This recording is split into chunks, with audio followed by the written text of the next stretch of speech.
Si priorizas tu bienestar y te responsabilizas de tu felicidad, te darás cuenta de que no eres víctima de nada ni de nadie. Todo está en tu interior. Nuestra intención es acompañarte. Descubre quién eres y encontrarás tu bienestar. Comienza Efecto Espejo, un programa dirigido por Ana Ballesteros y presentado por Emilio José Villanueva, producido por Javier Mauri y realizado por Lola Guerra. Todos los lunes a las 11 de la mañana en Radio Mairena 107.4 FM.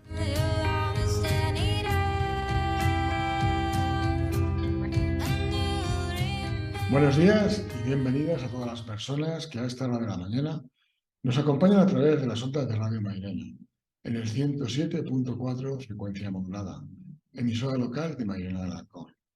Les habla Emilio José Villanueva. Nos acompaña como siempre nuestra directora Ana Ballesteros. ¿Qué tal, Ana? Buenos días. Hola, muy buenos días. Encantada de estar nuevamente con todos vosotros en un nuevo programa y, cómo no, agradeceros también vuestro ratito, ese ratito de vuestra vida que nos dedicáis y esperamos que todos estos conceptos os ayuden en vuestro día a día. Y sin más preámbulos, vamos a comenzar este nuevo programa. Si bien os acordáis, el lunes pasado estuvimos hablando de un método que no es muy conocido en el desarrollo personal, que es el método Sedona. Estuvimos explicando más o menos pues, en qué consistía, en qué nos puede ayudar en nuestro día a día, quién fue su creador, y también dimos unas pequeñas herramientas para empezar a practicarlo. Pero consideramos que nos quedamos un poquito cortos realmente en conocer a su creador y sobre todo conocer ese trabajo admirable que hizo esta persona por sus propios medios sin haberse formado en ningún sitio, sino por su propia intuición, ese trabajo tan grandioso que hizo con su propia vida. Y ese legado tan grande que nos ha dejado a los que realmente practicamos el método Sedona. El siguiente texto es parte de la biografía de Lester Levinson. Lo hemos cogido de www.cursodepnl.com y bueno, es para hacernos más una idea de quién fue este gurú iluminado. Pues sí, Lester Levinson, Emilio, fue relativamente desconocido, como bien hemos dicho, para la mayoría de los buscadores espirituales, a menos que hayan oído o se hayan topado con el método Sedona, que llevó al propio Levinson a la iluminación que él ha sistematizado para sus alumnos, ya no solo para sus alumnos, sino para todos nosotros. Es un legado que nos ha dejado. Lester Levinson, un hombre que ha logrado lo que tiene gracias a sus propios esfuerzos, no fue particularmente espiritual en la primera parte de su vida. Además de ser físico e ingeniero, emprendió con gran éxito una diversidad de negocios como restaurantes, sociedades madereras, petrolíferas, constructoras, inmobiliarias. Este señor vivía en Nueva York y su vida giraba principalmente en torno a sus relaciones con mujeres y a sus aventuras empresariales, aunque era también un apasionado mecenas. Sin embargo, fijaos, en 1952, a la edad tan solo de 42 años, tras sufrir su segundo infarto, Lester Levinson se encontró al borde de la muerte. Dado que padecía además una serie de enfermedades crónicas como histericia, cálculos renales, migrañas y perforación de la úlcera péptica, el médico lo envió pues prácticamente a morir a casa. Ya le dijo que no tenía solución. Se le habían juntado demasiadas patologías y que le dio muy poquito tiempo de vida. Pero Lester que no estaba dispuesto a sucumbir a la sentencia de muerte decretada por su médico, empezó a evaluar y a cuestionar seriamente el propósito de su vida. Al cabo de un periodo de 3 meses, fijaos, 3 meses, no solo había conseguido librarse de todo aquello que le obstaculizaba su libertad, sino que todos sus problemas de salud habían desaparecido espontáneamente. Fijaos, parece increíble. Lester encontró la manera de ser un hombre inmensamente feliz y de desarrollar poderes yógicos que ni siquiera sabía que existían, y consiguió todo ello sin haber recibido instrucción espiritual de ninguna clase. Cuando se dio cuenta de que la causa de sus problemas era él mismo y su forma de pensar errónea, Levenson encontró la libertad.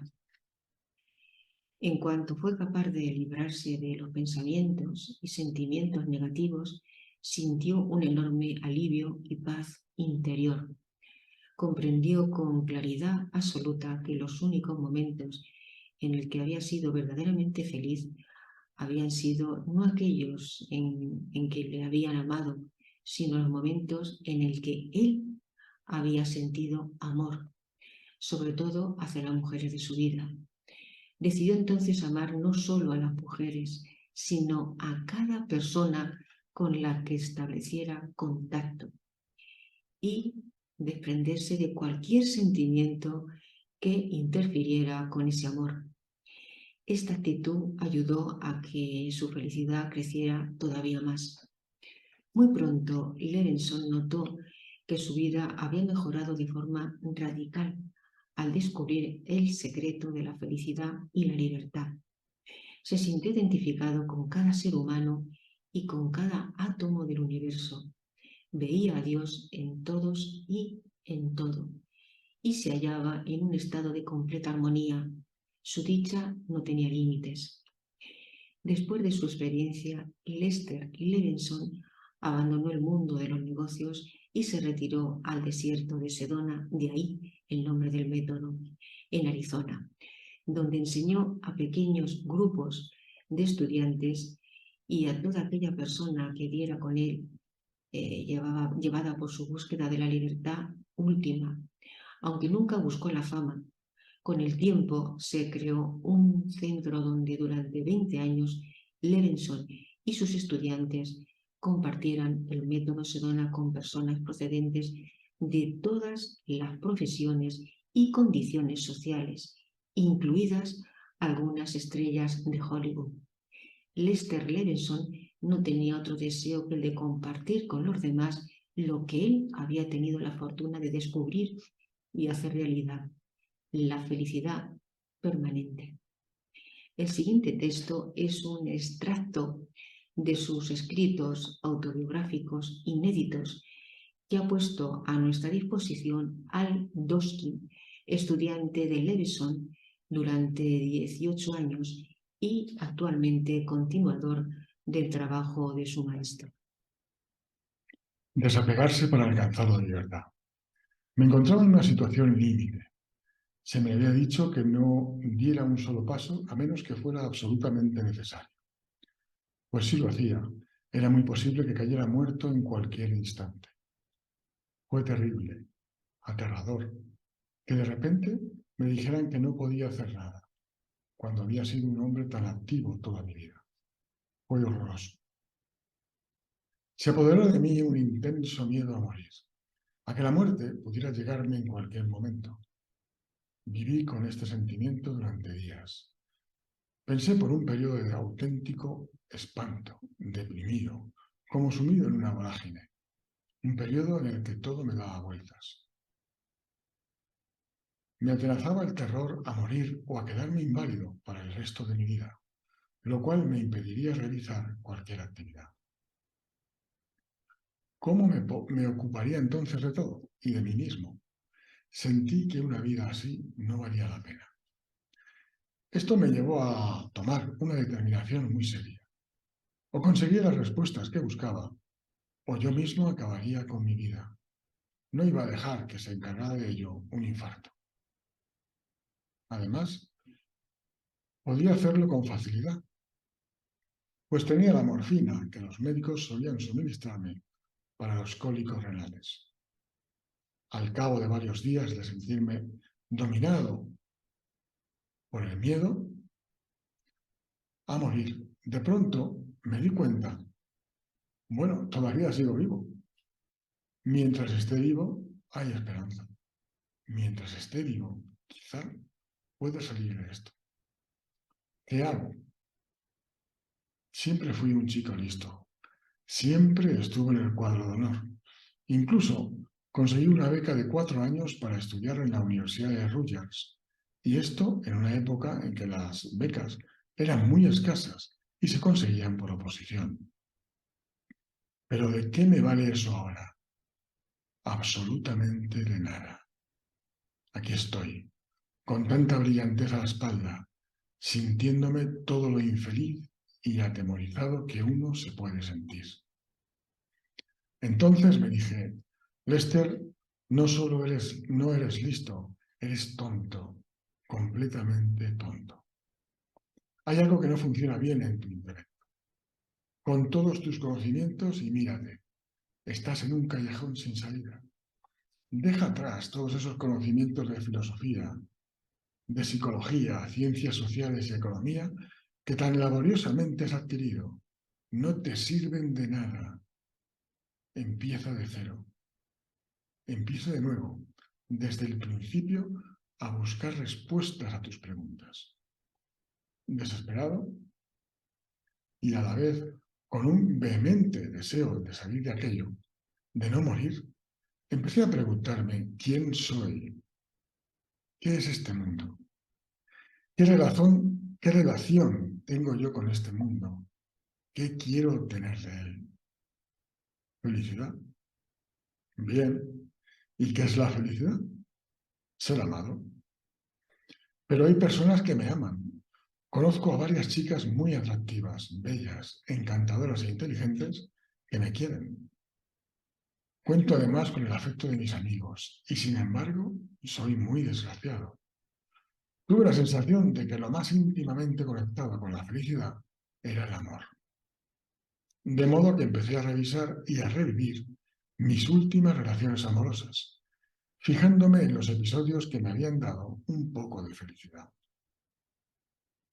Empecé a extraer y a diseccionar cada uno de los momentos álgidos de amor, y de repente tuve el presentimiento de que los momentos más felices eran aquellos en los que yo era quien había amado.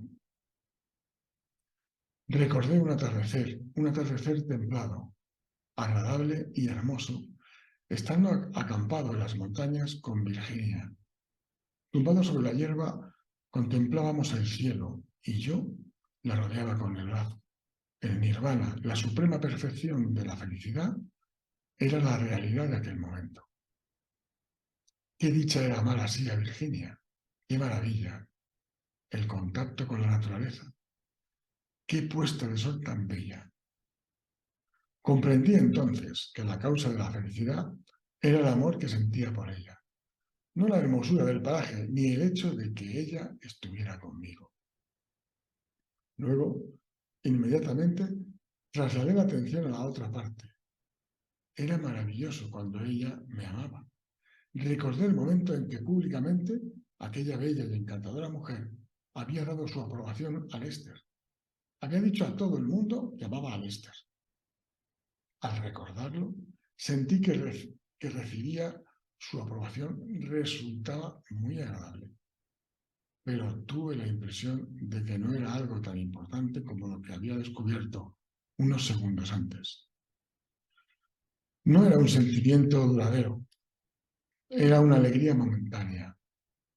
Para haber podido sentir esa alegría de forma continuada, ella habría tenido que repetirme aquello continuamente. Por lo tanto, el momentáneo bienestar del ego, al sentirse elogiado, no era tan extraordinario como el sentimiento de amarla. Cuando la amaba, me sentía feliz. Sin embargo, cuando ella me amaba, solo tenía yo momentos de felicidad si me sentía reafirmado por su aprobación. Los días de meditación que siguieron fueron revelándome gradualmente que estaba totalmente en lo cierto.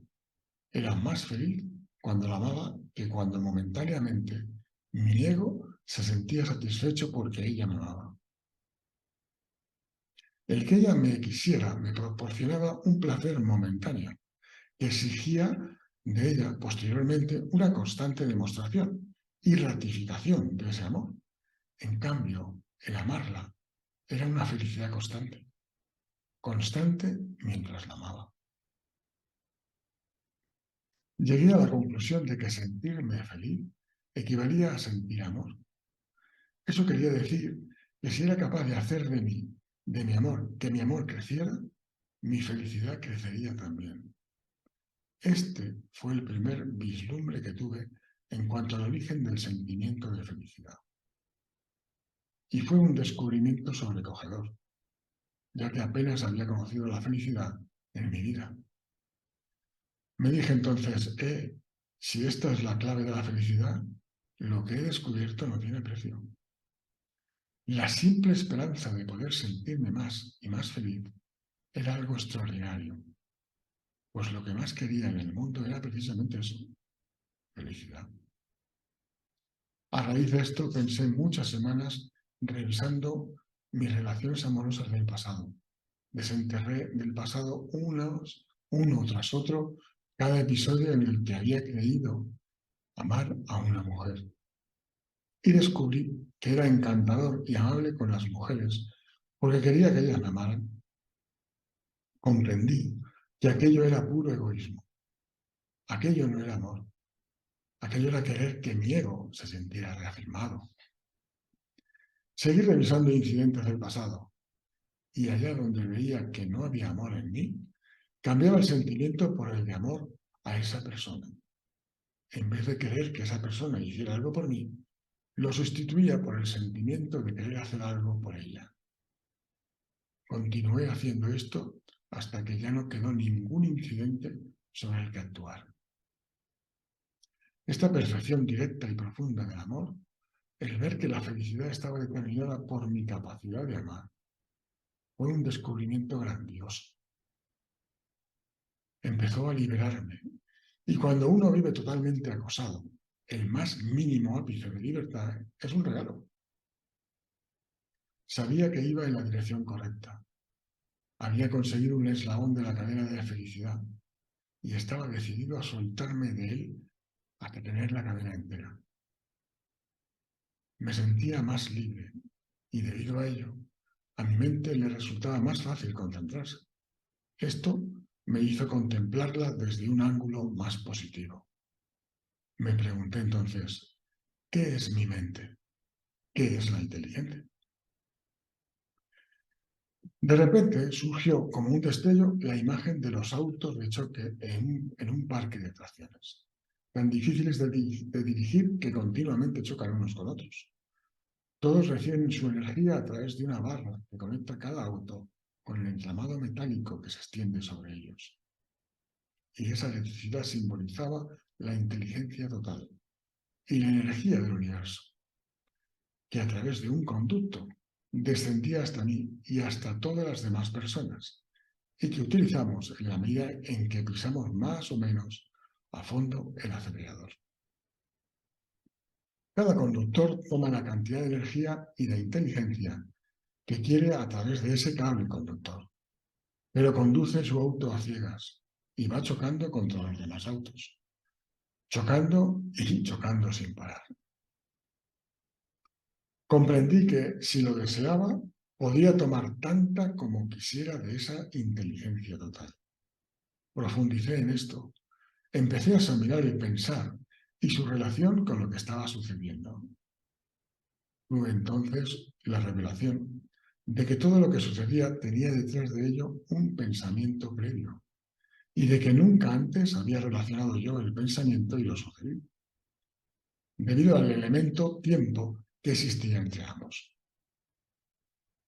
Cuando entendí que todo lo que pasaba había ido precedido de un pensamiento y un pensamiento anterior a que tuviera lugar el suceso, me di cuenta de que podía tomar las riendas, es decir, podía determinar conscientemente todo lo que habría de ocurrirme. Y sobre todo, comprendí que era responsable de todo lo que me había sucedido, pues siempre había pensado que el mundo se estaba aprovechando de mí.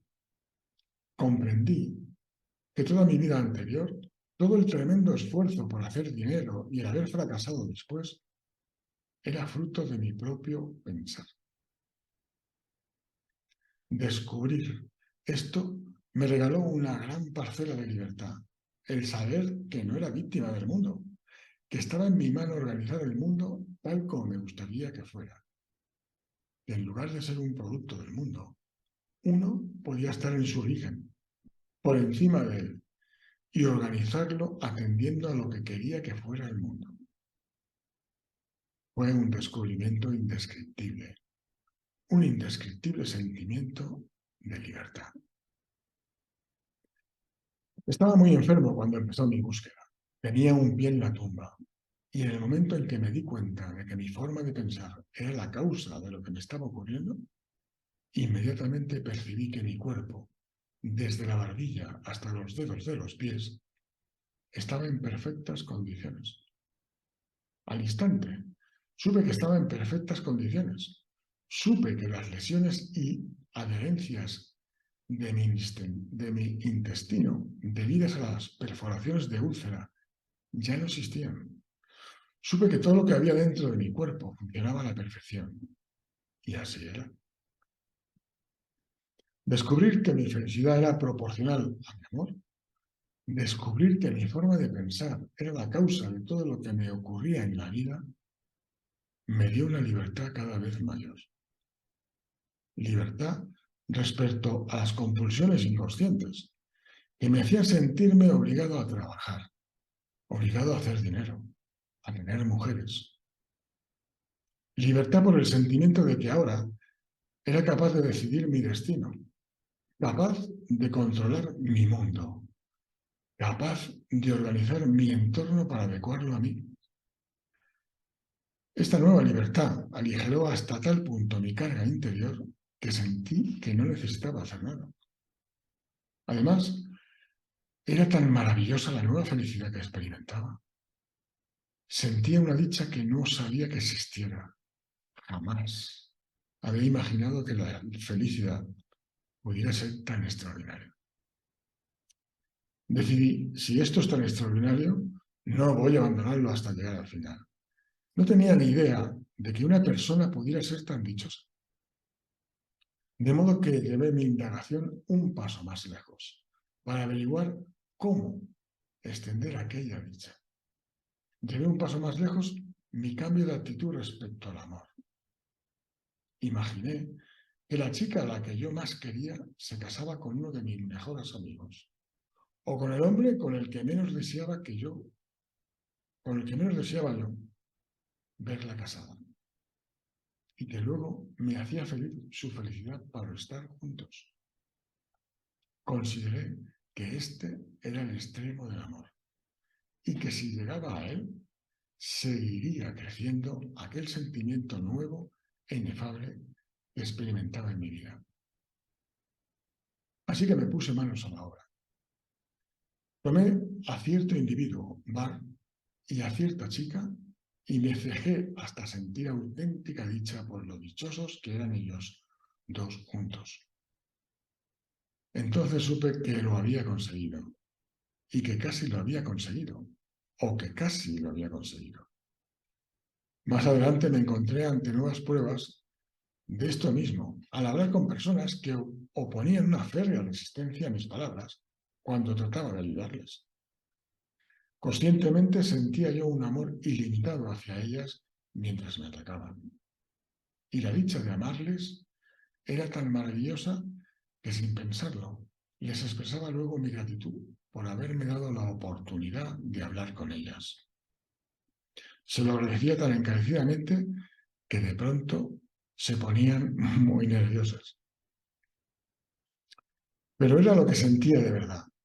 Les agradecía desde el fondo de mi corazón que me hubieran dado la oportunidad de amarlas cuando se empeñaban en ponérmelo todo lo difícil que les era posible.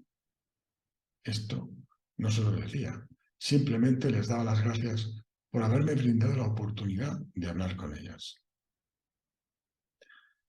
Saberme capaz de hacer esto fue toda una revelación, pues sentí que, como había sucedido con otras cosas, me permitiría llevar el sentimiento del amor hasta el extremo último. Era capaz de amar a quienes se oponían a mí, y no iba a detenerme hasta divisar el final del listón de aquella felicidad que ahora tenía. Seguía ascendiendo, cada vez más alto. Y en cierto momento dije, Dios mío, no puede haber nada más elevado que esto. Aún así, intenté dar un paso más y llegué todavía más alto. Entonces creí, una vez más, haber alcanzado el punto álgido. A pesar de todo, continué ascendiendo y dije luego, no es posible que exista una felicidad mayor. Y esto ocurrió una y otra vez, hasta que me di cuenta de que la felicidad no tiene límites. De repente me quedaba inmovilizado. Miraba mi cuerpo y no era capaz de moverlo. Tan henchido estaba de éxtasis y dicha. Era realmente incapaz de moverme. Durante horas me elevaba sin límite y luego me llevaba horas bajar y bajar hasta volver a ser el cuerpo y poder moverlo. Al contemplar la fuente de energía e inteligencia, descubrí que era posible disponer de ambas en cantidad ilimitada. Y para que me llegaran, simplemente necesitaba liberarme de todas las compulsiones e inhibiciones, de todos los enredos y complejos. Comprendí que a lo largo de mi vida, aquella energía, aquella fuerza, había estado apresada. Y que lo único que tenía que hacer era levantar los maderos que lo cortaban el paso. Y que eran mis complejos y compulsiones. Y eso hice. A medida que me desprendía de mis ataduras, iba retirando los maderos y permitiendo que fluyera la energía infinita, exactamente igual que fluye el agua en una presa si se quitan uno a uno los troncos que forman el muro de contención. Cuanto más troncos se quitan, más cautelosa o caudalosa es la corriente.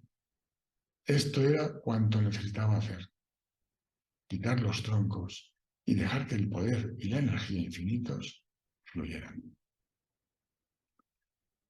Al darme cuenta de esto, la energía que se hallaba justo detrás de mi mente pudo fluir y expandirse como nunca antes lo había hecho.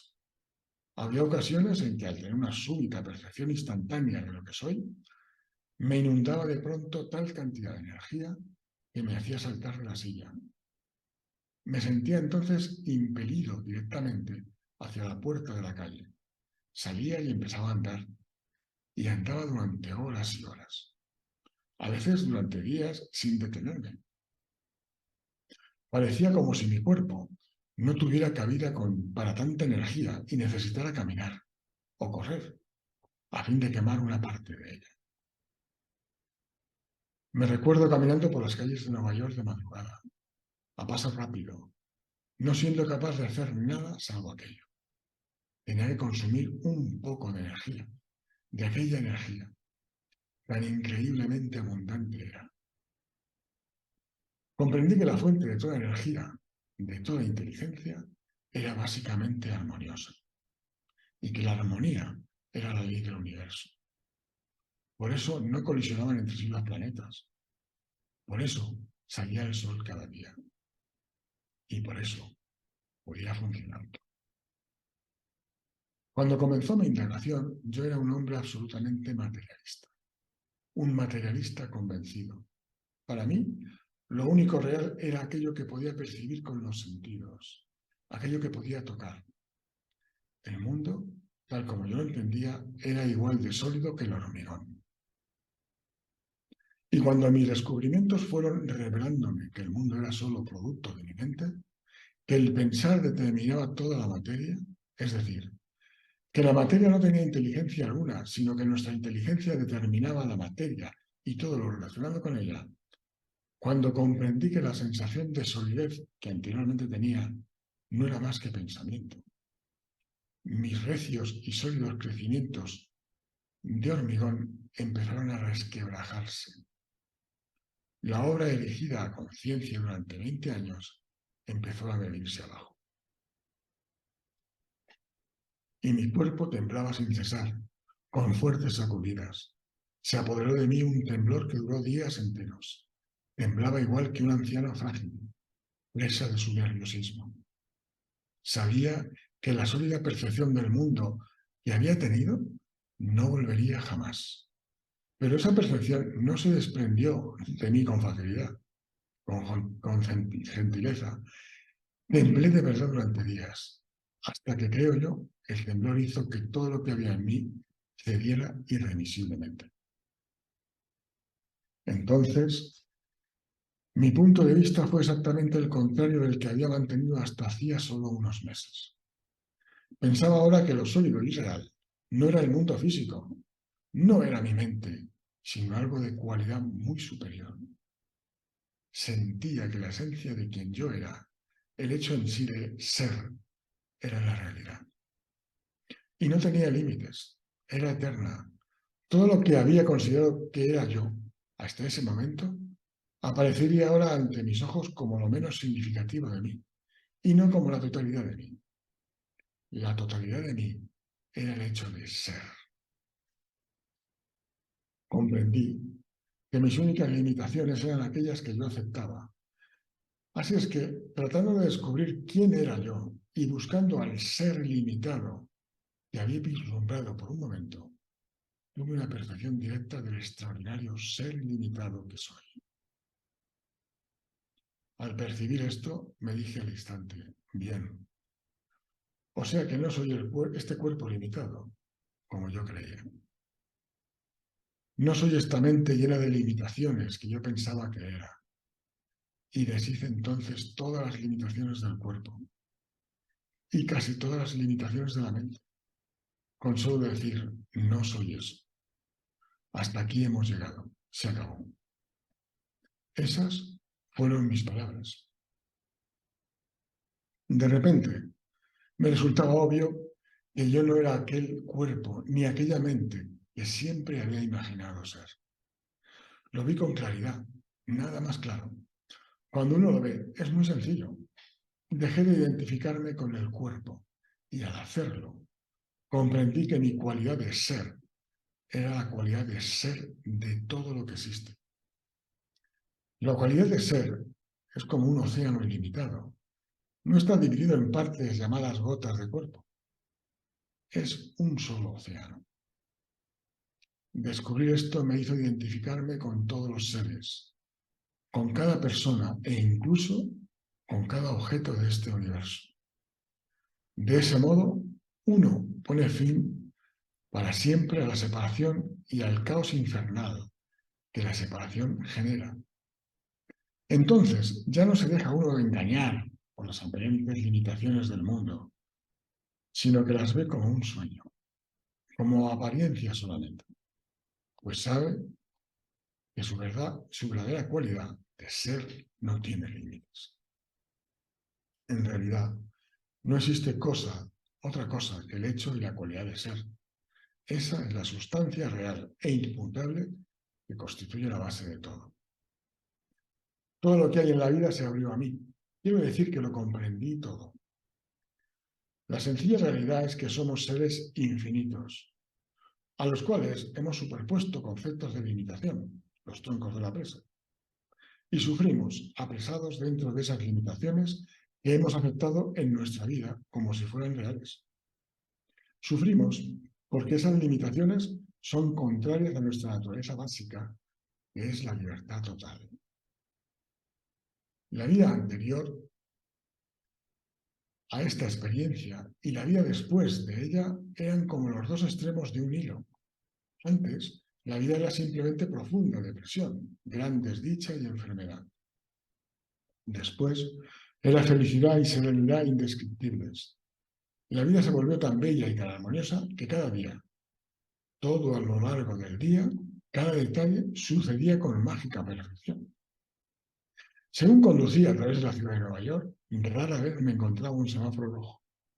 Cuando me disponía a aparcar mi automóvil, alguien, a veces, más de una persona, se detenía e incluso se bajaba de la acera para indicarme cómo maniobrar. Había ocasiones en que los taxistas, al ver que yo iba buscando aparcamiento, me cedían su sitio.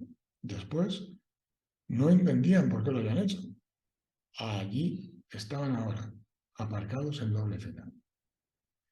Incluso policías que me cedían el sitio en el que estaban aparcados. Después tampoco ellos entendían la razón, pero yo sabía que se sentían bien por haberlo hecho y seguían ayudándome. Si entraba en unos grandes almacenes, el vendedor se decidía por atenderme. O si pedía cierto plato en un restaurante y luego cambiaba de idea, la camarera me traía esto último aunque no hubiera llegado yo a decírselo. De hecho, según uno pasa como flotando, todo el mundo se desvía de su camino para servirle. Cuando uno está sintonizado y tiene un pensamiento, cada átomo del universo actúa para que ese pensamiento se cumpla. Esto que digo es verdad, pruébalo. La armonía es un estado tan delicioso y agradable, no porque todo salga a pedir de boca, sino porque el sentimiento que la acompaña de que tras ella está la acción de Dios, lo que sea que represente Dios para ti. Es un sentimiento extraordinario. No puede uno imaginarse lo grandioso que es. Es un deleite, tal, el de estar en sintonía, en armonía. Uno ve a Dios en todas partes. Uno ve a Dios actuar. Y eso es lo que le hace sentirse dichoso. No la ocasión concreta, el incidente, el suceso. Su actuación es lo supremo. Cuando estamos en sintonía, nuestra capacidad de amar es tan extraordinaria que amamos a todo el mundo con extrema intensidad, lo cual hace que vivir sea todo lo exquisito que pueda llegar a ser. Esto es un extracto autobiográfico de Lester Levinson. ¿Algún comentario, verdad? Nos hemos quedado con la boca abierta. Pues la verdad es que es muy interesante y creía que, vamos, teníamos la obligación, más que el querer, es una obligación que teníamos de redactar y de leer esta carta Sí. que dejó escrita Lester de lo que él sintió, de cómo se realizó, de cómo desarrolló su vida, de su intelecto hacia su persona, hacia su bienestar y cómo supo encontrar su verdadera esencia y dejar apartada esa identidad, cómo se identificaba, cómo lo identificaban los demás también, o cómo quería él dar la imagen de esa persona que realmente no era ella.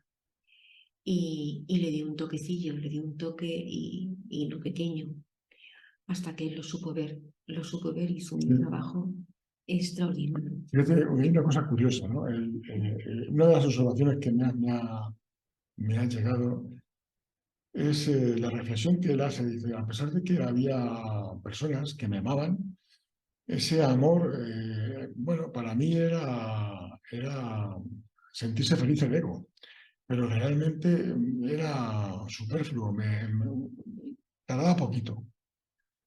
Cuando realmente yo era feliz era cuando yo amaba. Fíjate qué reflexión más bonita. Sí, suena como algo muy, muy de caramelo, ¿verdad? Como algo muy, muy dulce, pero realmente no es así. Realmente, vamos, al menos yo también lo estoy experimentando, que lo que te hace sentir cuando tú estás amando realmente no es como cuando te sientes valorado, te sientes querido. Sí, ese, como bien nos dijo Lester, es tu ego el que se está sintiendo bien, pero no es tu verdadera esencia la que realmente está disfrutando de ese momento. De ese momento se disfruta cuando uno realmente ama. Ama no solamente a personas, sino todo lo que tienes a tu alrededor, toda la naturaleza, todo el ser viviente, y agradece también todo lo que se te presenta en la vida, porque es muy importante también ser agradecido, Sí. agradecer todo lo que tenemos y volcar, él se supo dar cuenta y volcarse en los pensamientos positivos, ver la parte positiva de la vida, de qué manera contribuyó para curarlo, para su salud. Sí. Además es que si realmente si fuéramos capaces de pararnos un poquito en esta vida azarosa que tenemos todos, ¿no? Que llevamos todos, realmente cuando hay una persona que, bueno, pues que no ha hecho su trabajo, por ejemplo, ¿no? Y nosotros estamos, un compañero de trabajo, ¿no? Que no ha hecho su trabajo y por eso estamos nosotros un poco mal. Y pensamos, lo podría hacer yo, pero es que quiero que lo haga él. Si en ese momento nos paráramos un poquito y nos miráramos hacia adentro y viéramos cómo estamos debilitados, y cuál sería el contrapunto de eso sería el no te preocupes que lo hago yo. No te da tiempo, no te preocupes que lo hago yo. Con bondad, con amor, como dice Lester. Si comparáramos cómo nos sentimos interiormente al hacerlo con amor, o al estar juzgando al compañero o a la compañera que no ha hecho su trabajo y por eso estamos nosotros mal, si realmente nos enfocáramos más que en lo que hay que hacer fuera de nosotros, sino en nosotros mismos, ¿cómo estamos? Nos enfocáramos en estar mejor, si nos enfocáramos en sentirnos mejor por dentro. Pienso que la vida cambiaría radicalmente. Nuestra sociedad cambiaría radicalmente.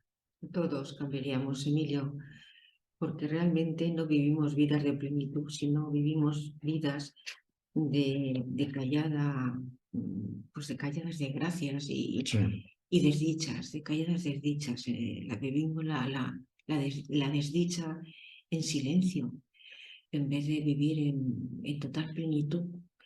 Y cuando somos conscientes que es solamente pensamientos, nada más que pensamientos, que no es la realidad, claro. es simplemente como vemos nosotros las situaciones, nada más. Por último, si te parece, se me ocurre de recordarle a nuestros oyentes, bueno, el ejercicio básico del método Sedona. En primer lugar, cómo me siento en esa situación en la que no estoy de acuerdo, cómo me hace sentir esa situación. La primera pregunta es, ¿puedo soltar eso que siento? ¿Puedo soltarlo? La segunda pregunta, bueno, la respuesta es sí o no. Y es igual que digas que sí o que digas que no, va a funcionar igual. La segunda pregunta es, ¿quiero soltarlo? ¿Sí o no? Si no estás muy de acuerdo en querer soltarlo, plantéate la siguiente. ¿Prefiero vivir con esto que tengo? ¿O por el contrario ser libre? Prefiero vivir, por ejemplo, con esta ira que tengo o con este enfado que tengo porque el compañero no ha hecho sus deberes, o ser libre. Y por último, contéstate, ¿cuándo lo vas a soltar? Lo ideal es decir ahora, claro, no mañana, ahora.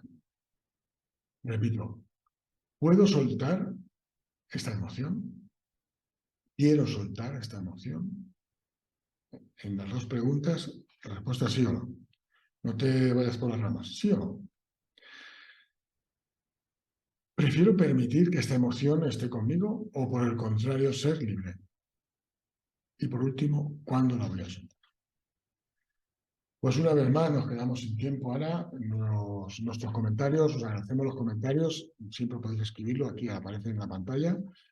Al correo coachingydreams@gmail.com, coaching terminado en G, Y, dreams terminado en S, @gmail.com.